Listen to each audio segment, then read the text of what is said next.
This is the last day of humanity. Due to the need to control the epidemic, the whole country has entered a state of emergency. All personnel are to be isolated on-site to ensure they do not leave their homes. Staff will deliver food, medical supplies, and other necessities to the door every day. But inevitably, there will be some people who do not listen and want to go out. Several urban management officers ordered them to go back. Otherwise, enforcement measures will be taken. Before he could finish speaking, he heard a few gunshots in the distance. At this moment, a person ran over from the direction of the gunshots. Suddenly, he then gradually slowed down his pace, swaying unsteadily. He didn't go far before collapsing on the ground motionless. The next second, a group of zombies went crazy and rushed towards them. Seeing the situation, a few people had no choice but to hide in the building first. The vast horde of zombies instantly filled the entire residential area. Jack quickly pushed his wife and daughter into the room. He found a pair of earphones for his daughter and let her listen to some music. He comforted the child by saying that the uncles and aunties outside were playing games. Then he closed the windows and doors tightly. He looked out through the peephole. A large number of zombies surged into the hallway. This scene scared Jack so much that his whole body shivered. He quickly took out his phone to call for help. Phone calls are not allowed during the quarantine period. The breakdown of an adult happened in this moment. He only realized that all of this was a lie. He turned on the tap, but not a drop of water came out. Looking at the only half bucket of water, he knew how precious it was. He then took a roll of plastic wrap. He sealed the bucket of water to prevent evaporation. At this moment, his wife hugged him from behind. His wife didn't know what to do next.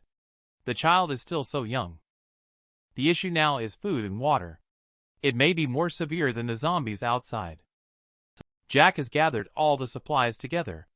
Roughly calculated, it should last for about 2 months. At this point, the two of them, Pang Fu, saw a glimmer of hope.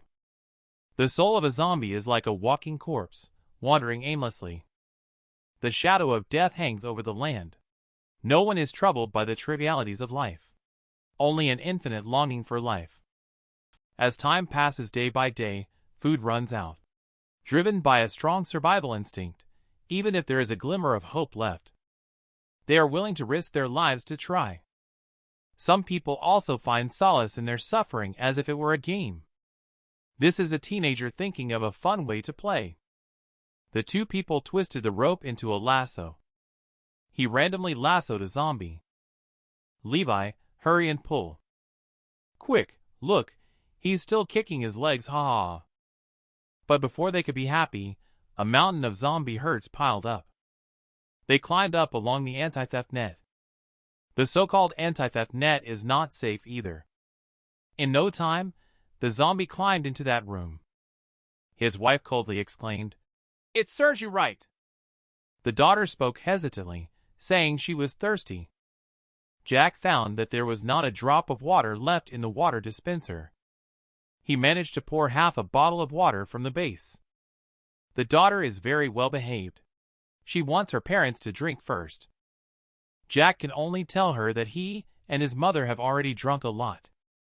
Although the two of them were so thirsty that their lips had lines on them. But they were happy watching their daughter gulp down water. This is probably love. The wife asked him to go drink some water. After all, he is the pillar of the family. Jack could only say, "If you don't drink, I won't drink either." The wife couldn't change his mind, so the two of them only drank a little. Just at that moment, someone threw a ball of paper onto their balcony. Jack curiously opened it to take a look. "Do you have any medicine?" It turned out to be the person from the opposite building. This is the last day of humanity. It vividly portrays the micro-perspective of a family of 3 after the outbreak of the zombie herd. After the outbreak of the zombie, most supplies were exhausted within a month. People use ropes to link buildings and exchange supplies with each other. But if this continues, they will eventually die of thirst. Jack thought of using air conditioners to generate condensed water. He could obtain it by manually rotating the motor in the compressor. Jack spent a great deal of effort opening the air conditioner casing. But unfortunately, it is sealed inside and cannot be opened. He then gasped for breath and passed out. When he woke up again, he was lying in his wife's arms, drinking the only half bottle of water. "What are you doing? This is our last bottle of water." However, his wife just thought that there was no use for water when someone died. Just then, there was a knock on the door. The two peered out through the observation hole. They saw a woman in red holding water and food, saying she wanted to share it with them. The wife saw hope in an instant. Just as he was about to open the door, Jack stopped him. Jack then falsely claimed that his supplies were plentiful enough for him to leave. His wife was very confused by his behavior. Would it really be possible for pies to fall from the sky in this situation? His wife instantly understood his meaning. Just as the two sat down, they heard a series of miserable screams. They saw a woman in a red dress and a man carrying a wet body out. The woman is a bit cunning and unscrupulous. She walked up to Jack's door and began to threaten him. However, Jack thought she was just trying to scare him. The daughter was thirsty again, but there was not a drop of water in the house. Just then, there came a thumping sound from the room. The kitchen wall has been smashed. Jack knew it must be that woman, so he told his wife and children to hide inside the house. Then insert the cardboard into the abdomen. He then wrapped the cardboard with tape to make a wrist guard. All the kitchen knives' weapons are in place. Finally, there is a canister of gas. Just then, the wall was smashed in with a loud crash. Jack didn't hesitate to ignite the gas canister, sprayed fiercely towards the entrance of the cave. But he did not expect to be stabbed by an elongated long knife. The man cursed as he walked. He finished speaking and then stabbed Jack in the abdomen again. Jack held onto his weapon tightly. He randomly used the cleaver in his other hand to chop towards the man. Jack pressed him down, but the two of them were still deadlocked. At that moment, the woman in red also hurried over. She got burned by the gas explosion just now. She then picked up a knife and stabbed towards Jack. But unexpectedly, Jack dodged the attack, and she ended up stabbing her own man. Before long, Jack had taken them all out. And then he crawled through the hole they had come from. He not only found water in the refrigerator, he also found a car key on the table. At this time, Jack asked his wife to come out as it was already safe outside. His wife felt heartbroken when she saw Jack injured. Jack handed the water to his daughter Kate and said, "Drink quickly." He found a few batteries just now. By controlling the pressure appropriately, he can make the compressor work to obtain water. The three people stared fixedly at the bucket without looking away. The next second, water really flowed out. Jack stared at the car keys late at night, finding it hard to fall asleep. And the car is only 5 or 6 meters away from the staircase. The day before the quarantine, he saw the owner driving the car, so it should be fine. His wife understood his intentions and cried, urging him not to go, because many people who tried it ended up in a tragic death. But without food, one can only starve to death. As long as there is a glimmer of hope, Jack also wants to give it a try. In the cries of his daughter, he couldn't help but shed tears profusely. The road was rough, but fortunately, they found the neighbor's car. Jack doesn't have a driver's license. He released the handbrake, stepped on the clutch, shifted into reverse gear, started the engine, released the clutch, gave gas, and steered. Jack reminded himself repeatedly how to do it. Fortunately, the car started moving. But the road was already packed with zombies. He prepared to drive through the middle of them. What surprised him was that the windshield couldn't hold up. As the windshield shattered, a zombie stuck its head inside. The car lost its balance at that moment and flipped over. Jack was drowsy and almost fell asleep. He knew he couldn't die. His wife and children were waiting for him at home. Only heard a few banging sounds. Jack climbed out of the car. He ran straight towards the electricity pylon ahead. Jack took off his burning clothes while climbing up. The city suffered a power outage. Jack continued walking along the power cable, with the zombies relentlessly chasing after him. Jack kicked the power cable hard a few times, causing some zombies to fall off due to inertia. After reaching another power tower, he cut off the cable. All the zombies fell down instantly. At that moment, Jack found an ambulance. And there were keys on the seat of the car. He didn't think too much and jumped down directly. He then started the car and drove straight out. But unexpectedly, there was also a zombie in the car. The two were in a stalemate, and the car fell into the river. Jack discovered that these zombies couldn't swim. He then swam along the river until he found a sewer. Jack didn't hesitate and went in. At this time, he was already exhausted. He fell into a deep sleep. He dreamed that his wife and daughter's room was invaded by zombies. He woke up in an instant. He then crawled forward along the sewer, even though it was covered in crawling cockroaches. By sheer determination, he managed to crawl to the inlet and then climbed up the ladder.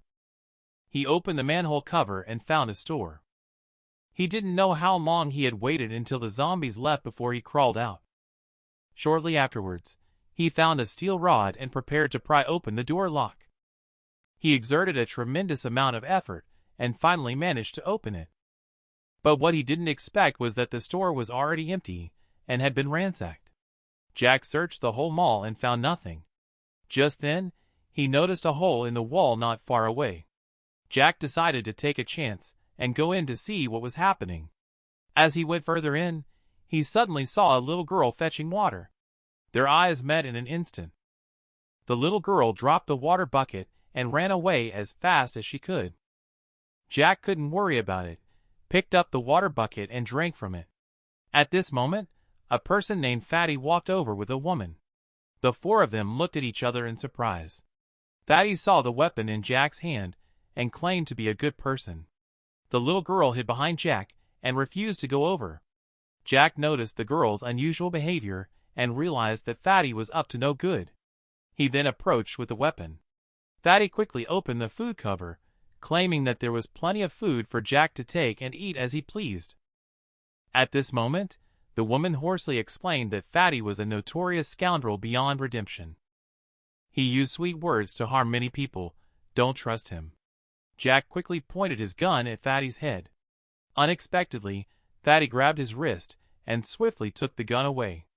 Fatty chuckled as he fired several shots, only to find out there were no bullets. In response, Jack struck Fatty's head with an iron rod. Fatty fell to the ground and didn't get up. The woman was holding her child, crying and begging him to spare her. Jack also has a daughter who couldn't bear to see the scene. She then asked him how many people are in this building. During the quarantine period, there were 57 people in this building. Later, they all died here. Just a few days ago, their family of 3 was still safe. Her husband, who works in engineering, dug a well here to provide water for everyone. Everyone saw that Zane was smart and kind, so they wanted him to lead the group to self-rescue. The crowd agreed.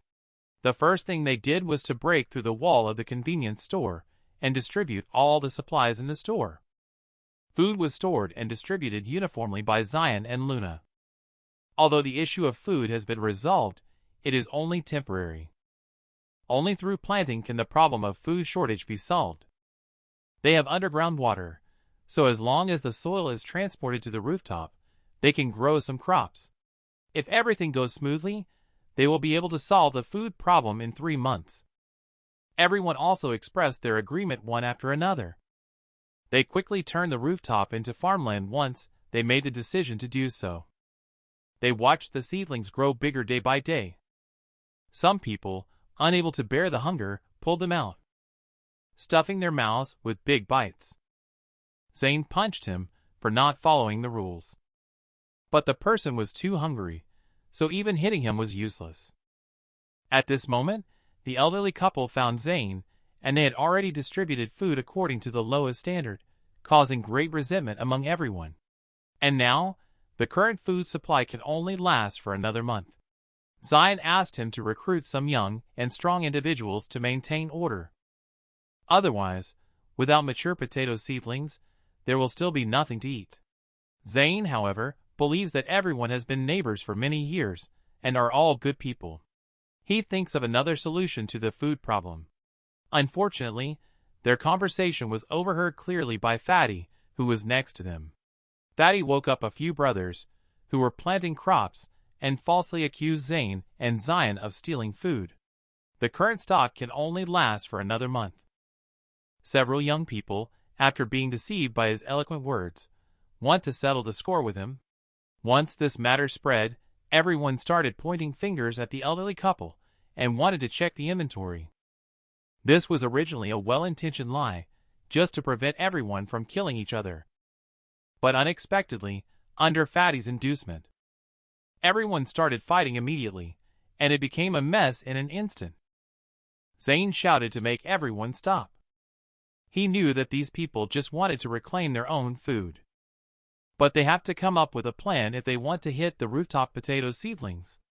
Zane's fist does not agree. Seeing this, everyone could only slink away. At night, Fatty gathered a few young people.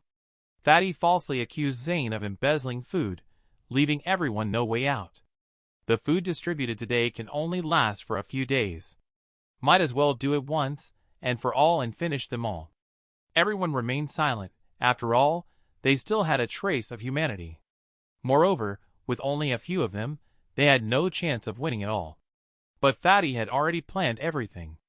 Catching the thief first means catching the leader. The rest are just the weak and sick, nothing to fear. Several people hardened themselves and decided to join in. At this moment, a man stood up, holding his stomach, wanting to go to the toilet. But to his surprise, he was stabbed in the abdomen by Fatty. Fatty guessed that this guy was probably going to inform Zane, so he killed him. To show determination, everyone was made to pierce the guy.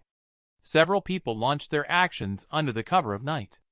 No one, not even the weak, elderly, or sick, was spared. Just then, Zane rushed over with an axe. Zane was agile and initially had the upper hand. But outnumbered, he was soon struck multiple times and fell. Zane fell, not expecting such treachery. Eventually, all those who had been hiding were found and thrown downstairs to feed the zombies. The accomplices also met a bad end. Fatty drove them apart one by one, causing them to kill each other.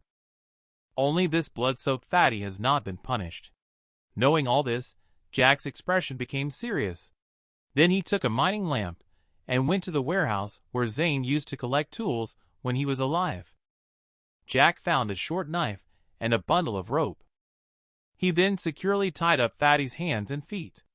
At this moment, Fatty woke up groggily. He quickly begged Jack to give him a way out.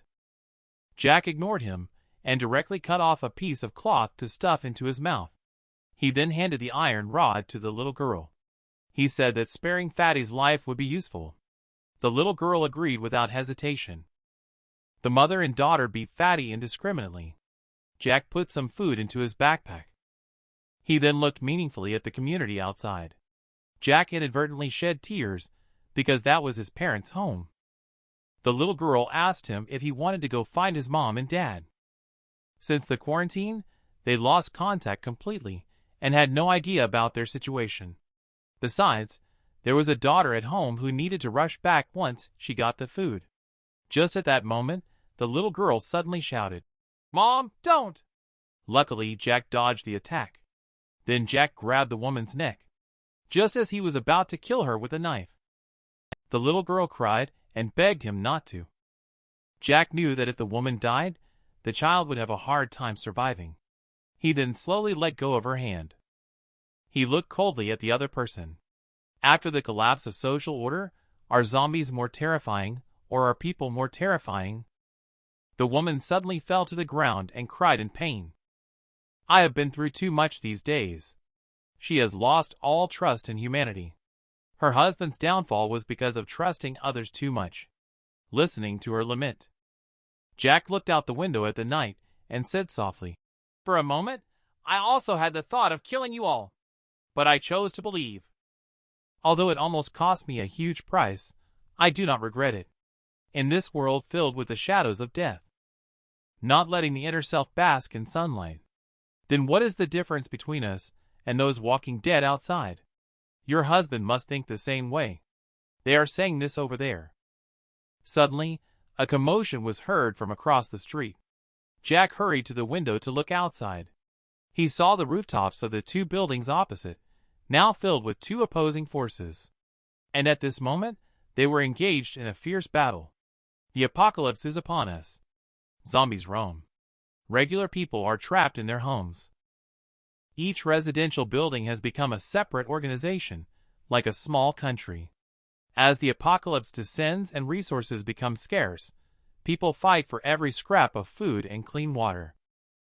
The once friendly neighbors, who used to nod and greet each other, have now turned into groups fighting for resources at a building level. Just like what Jack saw across the street. In the dead of night, residents of two buildings started a fierce war on the rooftops, using a mix of cold and hot weapons. It was hard to tell what chaotic era this was, but one thing was clear: the residents of the building on the right had stronger firepower. They quickly set up a simple bridge and armed themselves with various weapons, charging towards the rooftop of the building on the left. The left building residents fought desperately, while zombies gathered downstairs. This was a battle for resources among the living on the rooftops, and also their late-night revelry party. Every living person who fell would become food for them. Eventually, dragging a body of broken fingers and debris, they would become another new zombie. A person on the right side was seen lighting a Molotov cocktail. They threw it over to the other side. The Molotov cocktail exploded loudly, causing chaos among the people there who were set on fire. Seeing someone injured by the fire, Jack suddenly shed tears and shouted at the rooftop across the street, "You bunch of bastards!" In Jack's telescope view, the people in the building on the right achieved an overwhelming victory. A large net was suddenly thrown out, directly trapping the people across the street like captured game. They were tightly bound in the net and then hung on ropes. Inside the building on the right, witnessing this scene, Jack broke down completely, trembling uncontrollably. A woman standing beside him stood up and asked Jack, "Weren't they just trying to steal food? Why did they tie up and take away your parents?" "They are human traffickers." The woman had never considered this possibility. While she had witnessed Fatty killing all the residents in the building for supplies, she ultimately did not resort to cannibalism. Upon hearing Jack's words, she was instantly stunned in place. Jack clenched his fists, tears streaming down his face. Gazing coldly at the building opposite, he said, "Kate, I'm sorry. You must endure a little longer." Tightening his wound, he made up his mind to go to the opposite building to find his parents. Seeing this scene, the woman beside him looked puzzled and stood up, intending to advise him. "Are you going to save your parents? There are so many of them. Can you defeat them all? Won't you be going to your death in vain?" Upon hearing her words, Jack's gaze remained firm, showing no sign of hesitation. "I don't know if I will die, but I know if I don't go, my parents will die." The woman seemed to see her own husband in him. She burst into tears instantly and looked at Jack with a gentle smile. She no longer tried to dissuade him. Jack stood up and went back inside, selecting all the tools he could use. He recalled his time in school, when his father imparted sincere teachings to him. It was when he returned home from school with injuries all over his body. The father grabbed his hand and took a glance at it. His father then coldly spoke in a pleased tone.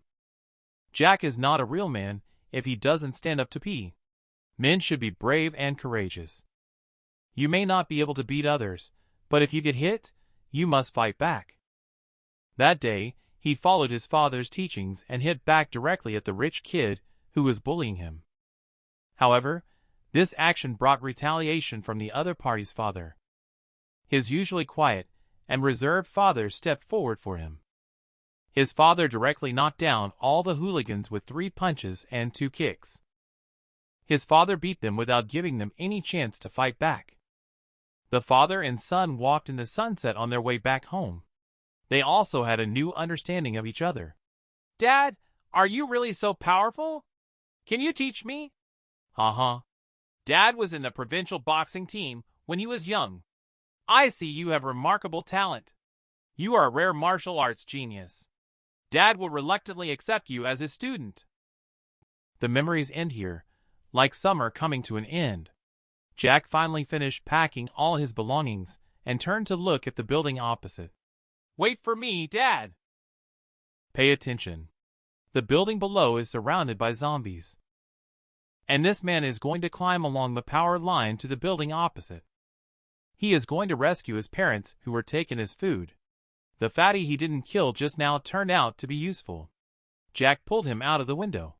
The living breath instantly attracted the attention of the zombie herd. The floor below quickly filled with zombies. Listening to Fatty's pleading beside him, Jack did not hesitate. He kicked him down without any hesitation. The zombie herd immediately surged forward, wrapping Fatty tightly and gnawing on him. Before handling matters, first offer sacrifices to the enemy. That's what you call attention to detail. Everything indeed unfolded as he had anticipated. Fatty's wails attracted even more zombies. Jack silently climbed across the wires to the other side. The woman gazed at Jack's figure, a hint of sorrow on her face. Alas, how could he possibly withstand so many people alone? Sadly, there were children waiting for him to return home. Jack climbed to the other side, but did not enter directly. Instead, he stopped in place. He closed his eyes, silently counted to 60 seconds, allowing his eyes to adjust to the darkness. He then took a deep breath, stood up, and climbed into the building through the window. Upon opening his eyes again, everything inside came into view. He quickly looked around with a weapon in his hand. The room was empty, except for a dried-up decaying body on the bed. Jack did not relax, casually picked up a glass from the table and listened intently against the wall. He made sure there was no danger and then walked out of the room. Carefully, he entered the hallway, controlling his footsteps to make no noise. After a while, a light finally appeared before his eyes. Faint voices could be heard from upstairs. "It's really unfair. They must be having a celebration in the main building. There must be alcohol, maybe even women. We Sapper team work hard but never get any credit." "Shut up! You talk too much. Should I transfer you to the assault team?" Amidst the banter, they burst into laughter. Jack discerned their voices and confirmed there were 3 people upstairs. He hurriedly calmed himself, stood up, and shot the first person twice. The nails in the gun flew out, hitting the person's forehead and chest, causing them to fall to the ground and die. The other 2 quickly retaliated, but Jack remained composed. With his dagger and nail gun, he quickly took down the 3 enemies. Even in the face of the bodies, Jack didn't relax. Lowering his head, he noticed a cup of unfinished fresh blood nearby, startling him. He raised his nail gun, pointing it towards the wardrobe, saying, "Come out!" Following Jack's threat, there was a rattling sound from the wardrobe. A teenager rushed out and knelt in front of Jack. "Please, please spare me. If you have to kill me, use a gun, don't use a knife." Jack, with a cold expression, asked sternly, "Where are the people you captured? Where are they being held?" Trembling, the teen revealed, "There's a suspension bridge on the top floor that leads to the main building. They are all locked on the 2nd floor of the main building." He knelt on the ground, shivering, answering Jack's questions truthfully before tightly closing his eyes, awaiting his impending fate. Jack saw his eyes were bloodshot, and his mouth was smeared with fresh blood. It was apparent that he, too, was a member of the cannibalism group. Jack furrowed his brow slightly and asked coldly again, "How old are you?" In the end, Jack couldn't bring himself to shoot, so he casually used a rope to securely tie him to the chair. The teenager looked confused and asked why Jack didn't kill him. Jack stuffed his mouth and, looking at his somewhat innocent face, said, "It's not wrong to strive to survive, but we must not lose our humanity." Jack said, "Take care of yourself." The apocalypse is coming, zombies are rampant. Human resources are scarce. But these people are reveling in luxury, squandering the most valuable electrical resources in the apocalypse. Wasted on neon lights and sound systems. Joyfully feasting on human flesh, partying with imported liquor, and playing with women. The situation creates a strong contrast with the neighboring building. Jack cautiously approached the main building where this group of people were. Upon entering, he heard the noisy voices on this side. Their laughter seemed out of place compared to the outside apocalypse. Jack covered his face with a mask. Quietly, he walked into the main building. Just as he turned the corner of the hallway, suddenly he heard a door opening. Not good. The light illuminated the darkness on this side. Two drunk foreigners walked out, with their arms around each other. Jack quickly tightened his grip on the weapon in his hand as he passed by them. The two people were speaking in a language Jack couldn't understand. Their cheerful voices disappeared around the corner. The music became clearer. Jack peeked through the door crack and looked inside. Inside, it was a scene of revelry with colorful lights, soft music, and dancing. It was like a bustling nightclub from the past. People were laughing loudly, drinking, and dancing under neon lights. Glasses clinked, and excitement filled the air. Clearly, the masked guy sitting in the center was their alpha, embracing two beautiful women in his arms, while holding money up and pointing at the prisoner in front of him. The prisoners knelt on the ground, trembling with fear. In front of them were pieces of human flesh. Eating it would allow them to join the group. The people around them were in chaos, continuously urging them to consume the human flesh in front of them so they could join their faction. It's worth noting that these once harmonious and friendly neighbors had turned into frenzied individuals shouting and waving flags. Under the pressure from the group, the prisoners reluctantly steeled themselves and began to gnaw on the human flesh in front of them. Masked Guy, observing the situation, smirked coldly without saying a word. At that moment, the big-mouthed kid suddenly rushed into the crowd shouting, "Boss, we have a problem. A stranger has broken in and killed our sapper team member." Upon hearing this, Masked Guy was taken aback. He grabbed the teen by the collar and sternly interrogated him, demanding to know where the intruder was. In response, Jack suddenly yelled out, breaking the silence of the entire party. All heads turned to look at the stranger standing at the door. Just then, Jack remained calm and composed, casually lighting his homemade cannon. Suddenly, there was a loud bang. Countless iron nails poured down like rain, shooting straight into the crowd. The sidekicks in the dance floor instantly wailed in agony. Before they could react, they were all hit by the iron bolts from the invaders. The alpha on the platform suddenly got angry, shouting, "Catch him! I'll swallow him alive!" Upon hearing Alpha's command, everyone rushed forward towards Jack at the door, only to see Jack agilely leaping towards the generator in the room. Without hesitation, he pulled out the plug. Instantly, a sound was heard as all the lights went out. The entire room fell into darkness. He broke the generator. Quickly, find a flashlight. Don't let him escape. People were instantly in chaos. It took them a while to find a flashlight, and a faint light illuminated the corners of the room. Just as the flashlight shone on the doorway, Jack's figure flashed by. Everyone rushed forward, only to see a bottle being thrown out of the doorway. Before they could react, the wine bottle exploded with a bang. The flames instantly ignited the lead soldier chasing after them. "Go put out the fire. Don't let him escape." Jack ignored these guys, hastily running in the dark corridor. He easily took out 2 henchmen along the way. Finally, he reached the second floor. He turned and saw a faint fire light in the corridor. Jack cautiously approached and indeed found a group of people locked behind iron bars. "Mom, Dad, you're here." This man actually took the initiative to open the door for the zombies, luring them in with his body. Jack ventured alone into this building. The people inside had already formed an organization, surviving by capturing and killing their former neighbors. How was this behavior any different from the zombies outside? He hurried to the second-floor prison cell. Sure enough, he found his parents locked up there. Jack was about to reach for the door when he suddenly heard a commotion. That guy must have come to the second floor to rescue someone. Everyone come with me. Jack quickly hid in the shadows, listening to the hurried footsteps passing by.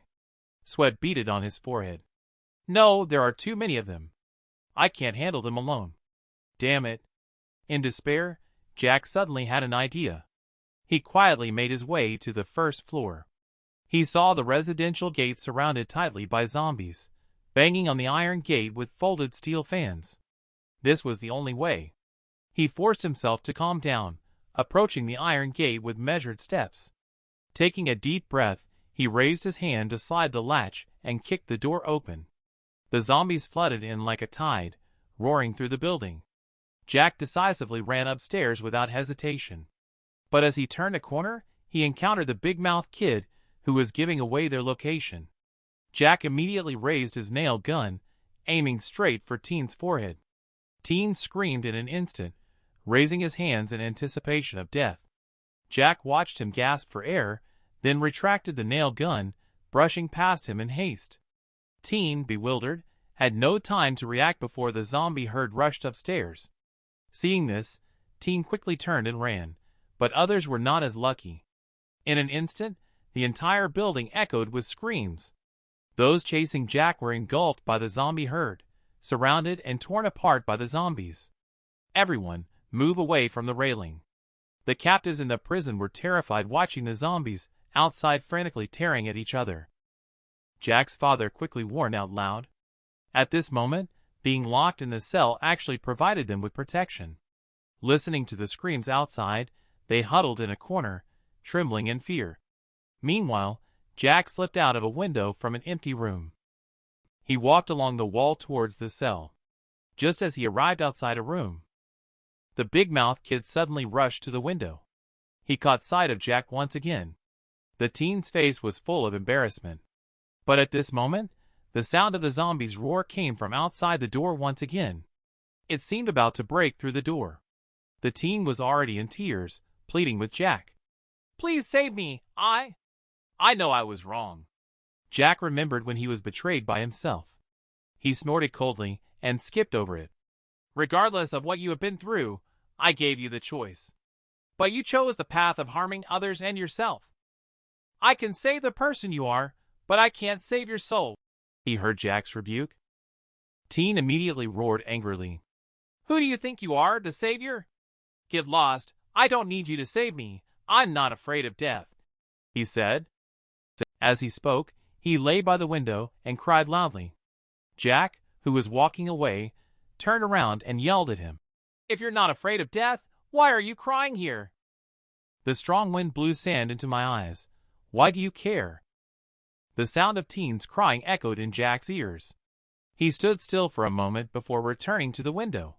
He cut off the iron bars.